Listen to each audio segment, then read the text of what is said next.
Changes to Rengar, Lee Sin, Talon, Riven, and the jungle in this episode of the Patch Preview.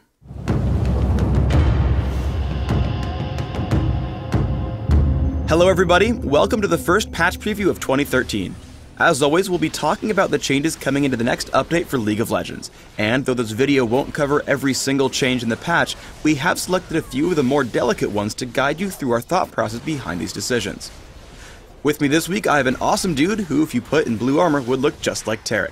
What's up, Feral Pony? Not too much. Alright, let's dive into the patch notes and take a look at the changes to Talon.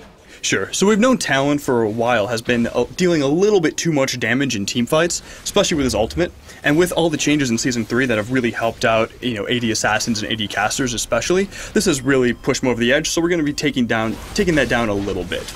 So we're reducing the base damage and the AD ratio on Shadow Assault.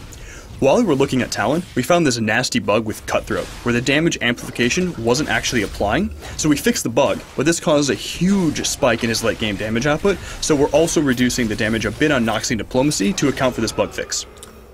Now, I've always found Riven to be a huge lane bully, but with the Season 3 patch, we've decided to make a few changes. What are we going to do to rebalance her? Riven's always kind of been on kind of borderline overpowered in lane, and now with the Season 3 changes, one of the goals was to kind of help these characters, help their mid game and help their late game, and this accomplished that goal. But now she's a little bit over the top in the laning phase, so we're targeting a few nerfs specifically for her early game. The first one we're doing is we're lowering her base health regeneration. This is to allow a little more counterplay in lane. When an opponent actually is able to land some damage on Riven, it's going to stick better than it used to. She's already a champion who has a lot of really good tools. She has an on-demand shield, she has an on-demand stun, and she has, can hop all over the battlefield. This gives a lot of control to Riven players, and we didn't take any of those tools away. We thought we'd chip away at the base stats instead. I understand we're also changing the cooldown on her ultimate. Sure. So we're increasing the cooldown on the early ranks of her ultimate especially, because right now she's just snowballing top lane too hard. We actually like where it is, again, late game and mid game in her performance there, but the problem is if she gets an early lead on you and gets a little bit of an edge and gets a kill off, by the time you respawn and get back to lane, her ultimate's already able to be cast again, and she'll just kill you over and over and over again. And this is causing her to snowball a little bit too much out of control. We've seen a lot of feedback from the community about some of the recent changes to Rengar and Diana. Many feel that they went a little bit too far. How do we feel about where they're at now? We feel the changes were overall in the right direction and actually contribute a lot to sort of the healthy gameplay these characters can bring, but we actually agree with you guys on this one. We went a little bit too far. So we're scaling back the Diana and the Rengar nerfs for this patch. Rengar specifically is also getting a few other changes as well. The first is we're changing the way his heal works on the Empowered Battle Roar. Before, it used to scale off at the percent of his maximum health. Now we're changing it to a flat value based off of his character level. This will keep the heal relevant and not have it come totally blow out of control when Rengar only stacks health, and allow him to build some more damage items and still benefit from the ability. The other change we're doing is we're buffing Bone Tooth Necklace a little bit. It's sort of one of Rengar's cool, unique things. He has this item that no other champion can buy, and right now it's feeling a little bit too useless. We wanted to give it a little bit of that love back, so that way, he can build it and still feel good. Evelyn's had a bit of a tumultuous balance history. I've heard that this week she's back on the balance board. What are we doing to her this patch? Yeah, Evelyn's always been a tricky champion to balance because her role in League of Legends is so unique.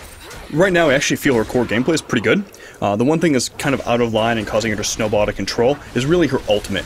It's a really strong initiation tool, gives her that durability she needs and a lot of, opening damage in a teamfight, and we actually like that a lot. And there's two problems with it right now. The first problem is the cast rate is really, really long. It's far outside of her stealth detection radius, so therefore she can basically snipe people with it. We're not super happy with that, so we're bringing down the cast range to better match her stealth range. The other change we're doing is we're changing it from percent maximum health to percent current health. Right now it's too often being used as an execute, when it really should be used as an opening move. It's been a long time since we've made any significant changes to Lee Sin, but we're going to be doing something this patch. Can you tell us a little bit about that? If you've been around the community for a while, you'll remember back to Freak's April Fool's Champion Spotlight about Lee Sin, where he said this. Lee Sin is a ranged, melee, tanky DPS, assassin, mage, tank, support, jungler. He excels at everything. Unfortunately, that's too true at the moment. He actually fulfills all of those roles relatively effectively. So the first thing we're doing on Lee Sin is we're pulling the armor off of Iron Will. This move is really meant to be a sustain type of mechanic, help him keep it healthy in the jungle. It also doesn't need to give him that kind of durability on top of it. The second thing we're doing is we're looking at Cripple. The early ranks of Cripple, the slow percent, is coming down. It's just giving him too much gank strength, especially in the early game. Also, we're reducing the cast range of Cripple from 800 down to 600. The reason for this is once he marks you, even if you're able to use a champion ability, flash, or honestly just walk away, he still has enough range on that ability to kind of mark you and then catch up to you with all the other awesome tools he has. We made a ton of changes to the jungle in our big preseason patch last month, but we're doing some additional tweaking now. What can you tell us about that?